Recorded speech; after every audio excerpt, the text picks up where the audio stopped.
Okay, hello and welcome to our dice making video. My name is Ben, aka TheIronSpine, and today I'm going to show you the basics of making your own dice and illustrate for you that it's actually quite easy to get into the hobby and you don't need a big budget to do so.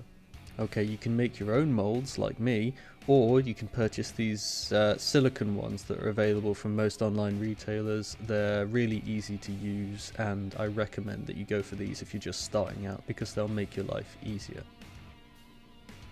You can get some quite good quality ones from a lot of Chinese retailers. Just remember to double check the sizes so you don't accidentally get outsize ones.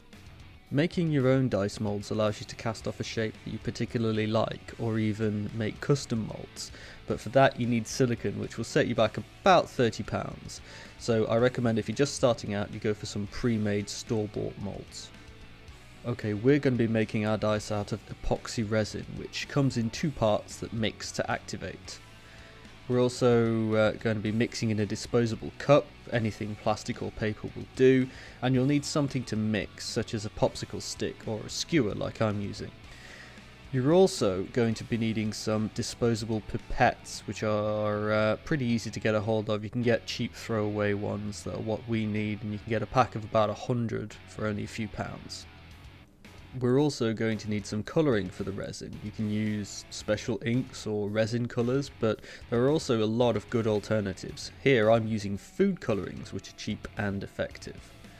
I'm also going to be using some fine craft glitter for a shimmer. It's important to get as fine as possible for this step.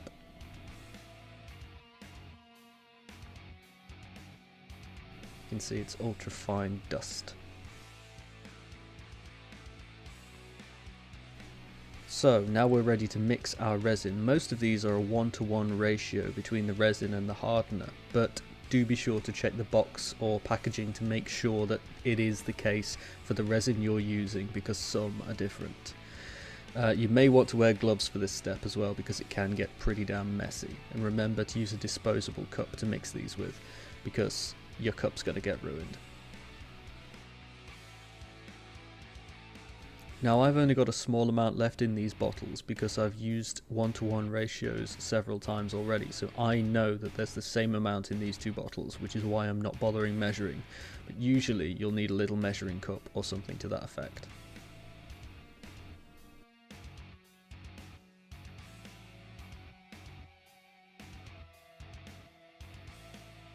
Okay, now we've got the right amount of resin and hardener in the correct ratio. We need to mix them together, and we need to do this very gently so as to add no bubbles and no aeration to the resin. You need to thoroughly mix these two together, and remember it's going to take 24 hours plus for this stuff to cure, so you can take your time, stir slowly and gently. You can also tap on a surface to remove bubbles and allow it to stand to allow some to pop. You usually would mix this stuff in 2 small measuring cups like this, and most resin comes with 1 or 2 little measuring cups for free. Less is more, add more later if you need. 100 ml of each is usually enough for a set of dice. We want to make enough in one batch, so it's better to make slightly too much than not enough, especially because you can't easily match colour and consistency after the fact. You'll need a popsicle stick or skewer like me to get it all out of the mixing cups, as it's quite thick. So once resin and hardener are properly mixed, it's time to add a colour if you want it. Add a little at a time, as dyes go a long way, particularly the darker ones. Yellow, for example, as you can see here, can go orange if too much is added. I recommend not going for clear dice on your first try, as bubbles can form in the resin very easily and it can really ruin the finish, so try colours first. Clear resin works best with a more professional tool like a pressure pot to help remove those bubbles.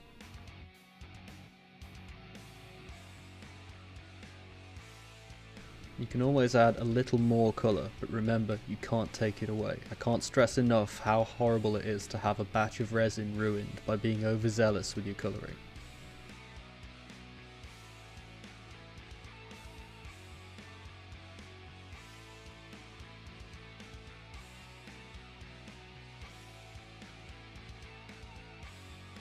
Once you're happy with the colour that you've got, it's time to add sparkle if you want it. Fine glitter goes a long way. Less is more and you can't take it away. Big chunky glitter will change the consistency too much and may cause issues with setting and curing of the actual resin itself. The same thing can occur if you add too much fine glitter and colour, so just don't go overboard, add a bit at a time. Be sure to thoroughly mix to prevent clumping of the glitter as well.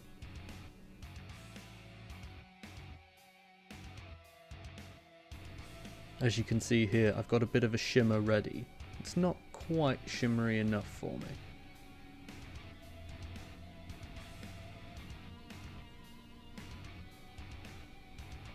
I'm just going to add a little top up of glitter here. And that's really all you need.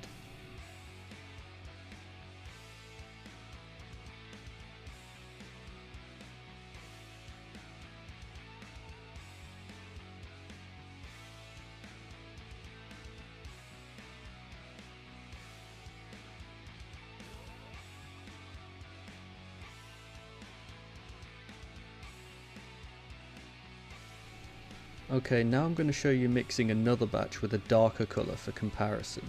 It will show you how important it is to thoroughly mix to evenly distribute the colouring and glitter.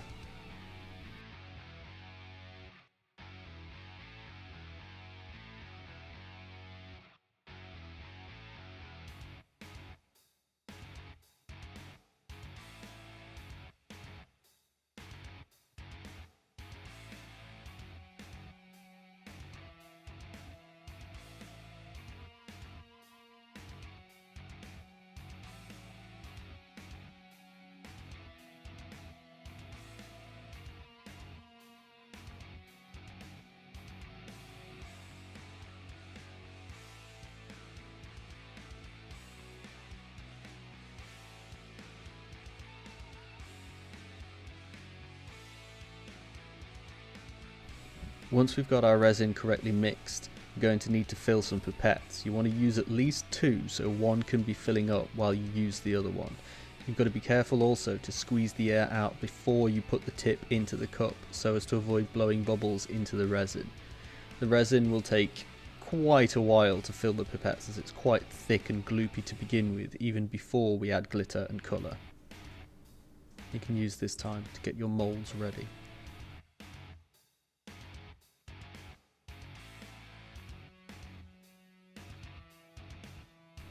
Okay, so for my own moulds I'm going to need some elastic bands to seal them up, but hair bubbles like these work just as well. If you're using silicone moulds that you've bought, then you'll just need to make sure the lids are properly seated and that they're clean and dry inside.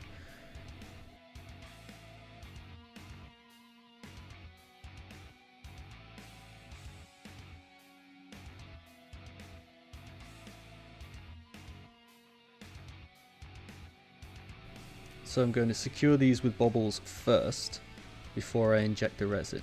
And I'm going to try and leave a space with my pipette to allow the air bubbles to escape.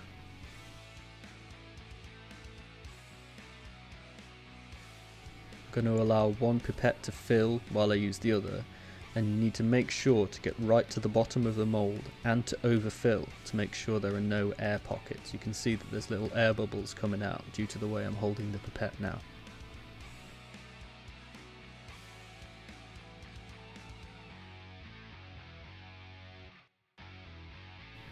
When you withdraw the pipette from the resin, you might want to give it a little squeeze as well, just to make sure it doesn't accidentally suck an air bubble up into the very tip of the pipette.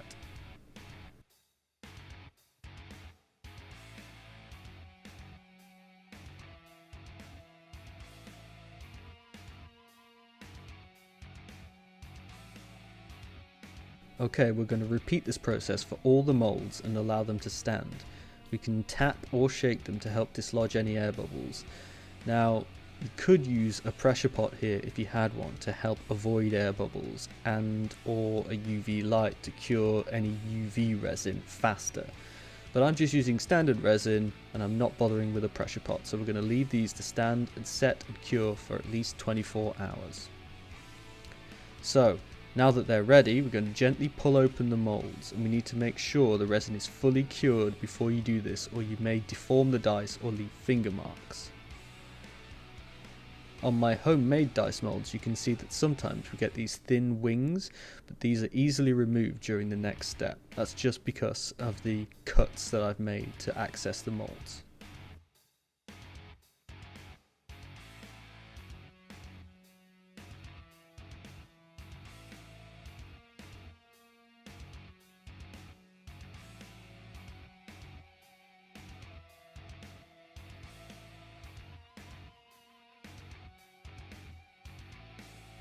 We're going to go through and remove all the dice from the molds, and don't be discouraged if one or two bubble or fail. They can actually come in useful, and it's all a learning experience. Okay, we're going to use some craft clippers to remove the excess resin such as the puddles and wings. Now, less of this is needed for store-bought molds, of course. My clippers are from a modelling company, but any craft shop has something similar. Now, you need to be sure to snip in line with existing edges and vertices on the dice to make tidying up the cut point easier afterwards. Just like that.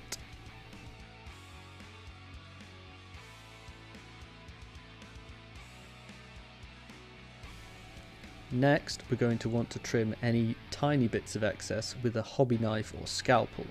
We want a short blade showing so we've got more control, which is useful for trimming of mold lines. And if you've got a thin line on your dice, you want to make multiple gentle passes with the blade, as this can leave a smoother finish than one hard cut. And of course, if you're confident, you can remove larger sections with the hobby knife too.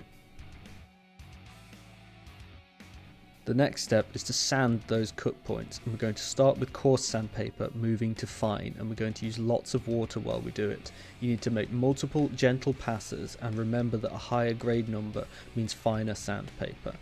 Selections of sandpaper are really easy to find online, and they're cheap, and you can often use them multiple times. Optionally, you can also use sanding pads like this for an ultra fine finish. Again, move coarse to fine, and you can optionally polish as well for an even finer finish. Now you can ink the numbers on your dice with any model paint. Use a small brush, make sure the paint's watered down so you've got good control over it, and use a palette to avoid overloading the bristles. That'll help you keep control of the paint for that fine work.